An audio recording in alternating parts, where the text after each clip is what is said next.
This is Past Force. He's mentioning history again. You know who I mean. The fucking Scarecrow. Do I even want to read this article? The headline. It says, "Time we stopped our cringing embarrassment about our history." Okay, before we've even read it, there's a lot to be ashamed of in British history. A lot.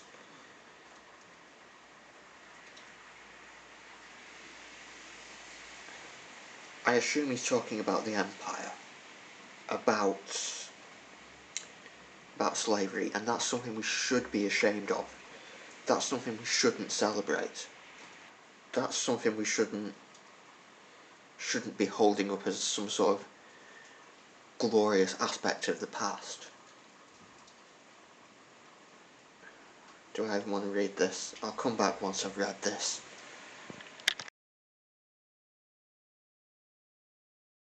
Okay, so it's not talking directly about the Empire, but it's talking about the decision by the BBC to drop the lyrics to Land of Hope and Glory and Rule Britannia at the last night of the proms. And in response to this decision, You Know Who has said this: "I cannot believe that the BBC is saying that they will not sing the words of Land of Hope and Glory or Rule Britannia, as they traditionally do at the end of the last night of the proms. I think it's time we stopped our cringing embarrassment about our history, about our traditions, and about our culture, and we stopped this general fight of self-recrimination and wetness." So not entirely about the Empire, but that last one does imply that he's saying, I think we need to stop recriminating about the badness of the British Empire. Which, no, it was fucking terrible. It massacred people. It enslaved people. In the early days, it promoted slavery. It was born out of slavery. It stole from other cultures. It stole the treasures from other cultures. It put down mutinies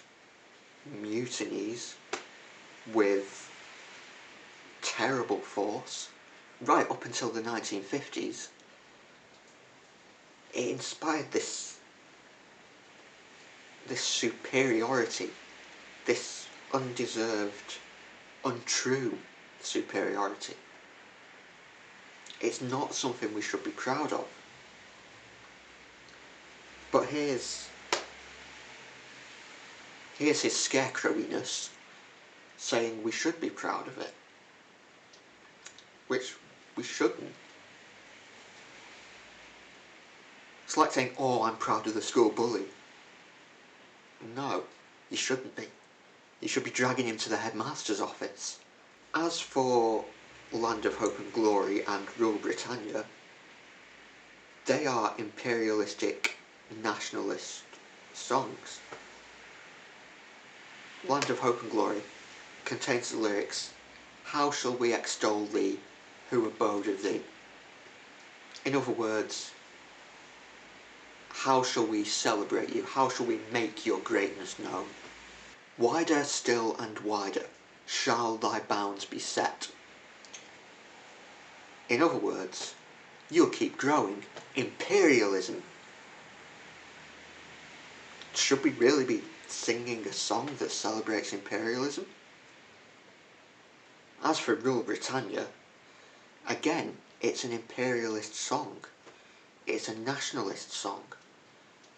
And nationalism, it's not a good thing. Nationalism begets racism, intolerance of other countries, of other cultures. it makes people believe that they are superior to others based on where they are born. We shouldn't really be singing songs like that these days. The article also mentions Tory MP Michael Fabricant, who said this was all very sad, adding, "There's some lovely words to Rule Britannia. Let's just have a single voice singing those words proudly. There's nothing wrong with a bit of tradition, and it's a beautiful tune. Just because it's a nice song doesn't stop it being imperialist, doesn't stop it being nationalist. Why should we sing a nationalist song these days? Why should we celebrate imperialism? We should be recognising the damaging effects imperialism had on the world, on other cultures. I'm inclined to agree with what Gareth Malone, the musician choir guy, said on Twitter, which was, "Anthems are outdated, it's time for Rule Britannia to go." And yeah, I agree. Anthems are outdated.